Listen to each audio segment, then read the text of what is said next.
This is how AI will change music production for good. While everyone is going crazy about ChatGPT, for good reason, the system is really awesome. Write a Drake verse. Copy this verse, put it in an Uber doc. Stick to my guns and say no to the beans. I don't like them in my chili. It's just how it's gonna be. This video is not gonna be one of them. Because let's face it, yes, it's gonna give you some great inspiration for some lyrics or for some chords. But we also have RhymeZone, and we can also just Google for some chord inspiration in our genre. But I want to talk about something completely different today. Of course, I'm over-exaggerating. I do believe ChatGPT and GPT 3.5 and GPT 4, which is only about to come out, are revolutionary. But I'm gonna talk about something else right now. While the writing process of writing a song is maybe gonna get changed by ChatGPT, music production and recording has not been affected yet. OpenAI, the makers of GPT-3 and DALL-E 2, also have some projects that are connected to music. They are already very incredible. One is called Jukebox AI, which has been around for some time, and the other is MuseNet. And Jukebox essentially works by listening to a bunch of music from one artist and trying to create something that kind of sounds like it. Obviously, that is a very difficult task. The first time that I heard it, it blew me away, and honestly, it kind of still does. The laws of gravity. I'm a Mexican accent, I need to kind of like go. There's no submarine. I'm burning through the sky. Sometimes, of course, that stuff sounds pretty cursed, but this... It's Christmas time and you know what that means. You can hear what artist is supposed to sound like. It does sound like Frank Sinatra. It's mind-blowing. So it essentially learns how a specific artist sounds like, what frequencies are common, what is the timbre of their voice, the timbre of the instruments. Sometimes it can exhibit something like consistent, but it still is not yet really able to produce music.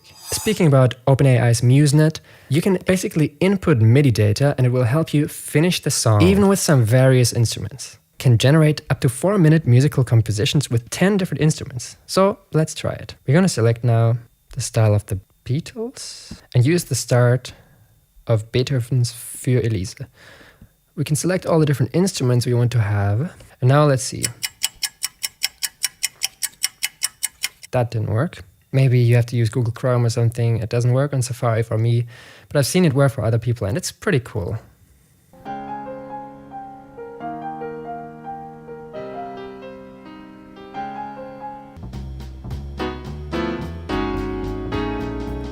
Technology like this can also be super useful, and there's also another tool which can do something similar, like compose some orchestral music for you, which is also super advanced. But still, that's not the point that I'm trying to make in this video. Now, how, in my opinion, will AI change music production and music composition most substantially? Currently, it can maybe write lyrics, but then imagine how DALL-E used to look like 2 or 3 years ago, and how it looks now.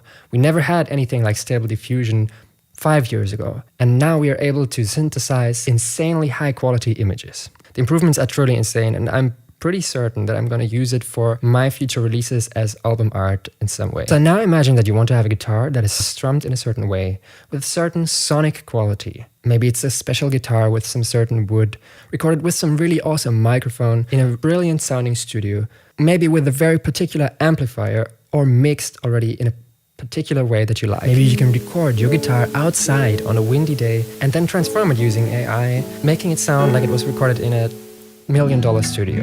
And now imagine, instead of going to Splice to search for a specific loop that might or might not fit to you, you just type into the AI and ask for a loop that is personalized to your song and sounds exactly how you want it, and maybe it's also adaptable depending on if you like certain qualities or not. Imagine maybe the AI is also able, you're recording a guitar with your phone or maybe with a really bad microphone or in a room that doesn't sound good. It can listen to what you're playing, not just the notes or maybe even the strumming, the rhythm, but maybe it can listen to the intricacies of your playing style and just generate a high quality audio for you. And I believe that with voice we are kind of already getting close to that. That's the second big thing that I see for music happening in the near future. And I believe that AI is going to be a big game changer once there is a generative AI that can do that for you. Obviously, we are still, maybe we are still some time away from that. Jukebox AI has kind of been around for some time now. It's not completely impossible that we're going to see a breakthrough in the creation of music, like with DALL-E or GPT-3, within the next 5, maybe 10 years. And the second use case that I see is voice cloning or synthesis. This isn't even my voice. I use Descript to clone it. This is my real voice. Actually, just kidding. This is another software that I used. And for this one, you only had to record 25 sentences. And it creates this text-to-speech thing for you, which actually is pretty insane how well it works already. And if you don't want to clone your voice, but you still want to record it yourself, even if you don't have a great microphone, you can use Adobe's AI tool that will help you make any recording of your voice, like any talking that you did. No matter the quality, even if it was recorded on your phone, if you were in a really noisy environment. And I think this example demonstrates that really well. There's a lot of echo in this room, fan running in the background, and the audio is being recorded into an old, broken phone. How do you fix all of this without installing any software, without learning anything, without having to download anything? This new AI tool by Adobe can already do what I hope will happen for instruments as well in the future. So even if you don't have a great sounding room or you're working remotely, you can already kind of make your own voiceover on the train, in the airport, and it kind of sounds pretty nice already. But how essentially does Adobe do that? I suspect that it uses something very similar to Isotope RX10, in a sense that it's synthesizing frequencies that are getting lost or that are just not there. And what does that mean exactly? Essentially, through machine learning, the AI learned how voices usually sound and what frequencies are to be expected based on the raw material that you gave it. At least that's as far as I understand. If I'm wrong, please correct me in the comments. It kind of does that and predicts what frequencies should be there, and also kind of removes noise because it figured out what frequencies shouldn't be there in a high-quality studio recording. Listen to the initial state. Spot a Spanish revival house. And then I switch over to It's got high ceilings and exposed beams. We're super excited to add some personal touches. This is already released and it actually works really well. And I'm showing you these examples to tell you that we're already at a point where we can clone our speaking voice relatively comfortable. I mean, the first example I did, I had to record like 30 minutes of audio. And for the other one, 25 sentences. And that's really not a lot. So without the need of a great mic, or without the need to talk at all after the initial training process, I'm able to record usable audio on the go anywhere I am, and which is super good for my workflow of making videos. So Jukebox AI is already kind of able to recreate the general sound of a band and also the timbre of the voice of the singer to a certain extent. Now imagine you can clone your voice, but not only your speaking voice, but instead your singing voice. Or in fact, for that matter, it doesn't even have to be your own voice. I mean, who doesn't want a duet with maybe Drake? Or honestly, wouldn't you like to revive Freddie Mercury? I'm editing this right now and I'm just thinking there will be so many unreleased songs that labels suddenly find from artists that are already dead for some time that are going to be released in the future. Yay! Another really crazy thing is like all those TikTok voice filters already can do amazing feats of technology. You can use a sample of your own voice and essentially out comes voice of Joe Biden, who is the current president of the United States. And a lot of these are already able to change their pitch depending on how you spoke. So imagine that I'm going to sing something and out comes the voice of Freddie Mercury. We can turn voice synthesis into singing voice synthesis. Or maybe it can be used that I'm going to sing something, but I know that I can't reach a certain note.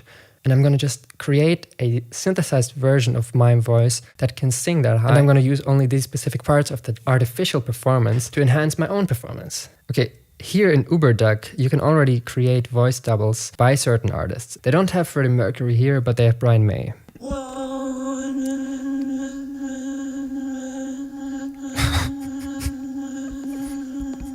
I think it broke UberDuck. Elton John. Yeah, right. Okay. Maybe it doesn't work well for me right now, but you see that technology is going that way already. Let's try another one. This one has Freddie Mercury. Let's see how his speaking voice sounds like.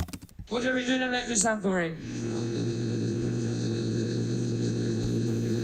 is with these weird artifacts at the end? And what I suspect is that this software has a couple of samples from these artists, and then it creates some images and their own version of it. But maybe the amount of samples that it had wasn't great. This did not work out well. Let's try him singing. One by one in the You see, this technology is still kind of far away from that. But what you have to realize is that OpenAI, although it has released a lot of software now to the public, we don't know how powerful GPT 3.5 or GPT-4 are already and which features they're not releasing to the public yet because they would be too groundbreaking. I believe we only get kind of the light version. As long as we have enough high-quality sound samples, we might be able to create a voice double that can sing essentially anything.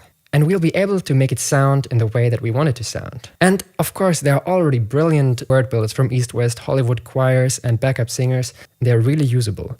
But after all, what they are, as far as I understand it, they recorded different vowels, and then you can kind of like piece those words together, which is still really awesome, but it's not voice synthesis. Like DALL-E or Stable Diffusion synthesize images from noise or from nothing. And I believe that in the next couple of years, we're going to see complete synthesis like we see in the DALL-E 2 approach. When it comes to video, this is already being worked on by Google has a service called Google Imagen, and there might be others as well. Definitely they're not yet as far as image synthesis. Obviously, moving images, videos is much more complicated than just creating one still image. With one still image, you still have to be able to make a coherent shape. What I still see on DALL-E 2 is maybe you have more than 5 fingers, or sometimes you have some weird artifacts. With video, one frame has to be consistent to what happened in the previous frame, and that kind of has to match together to make sense as a useful video.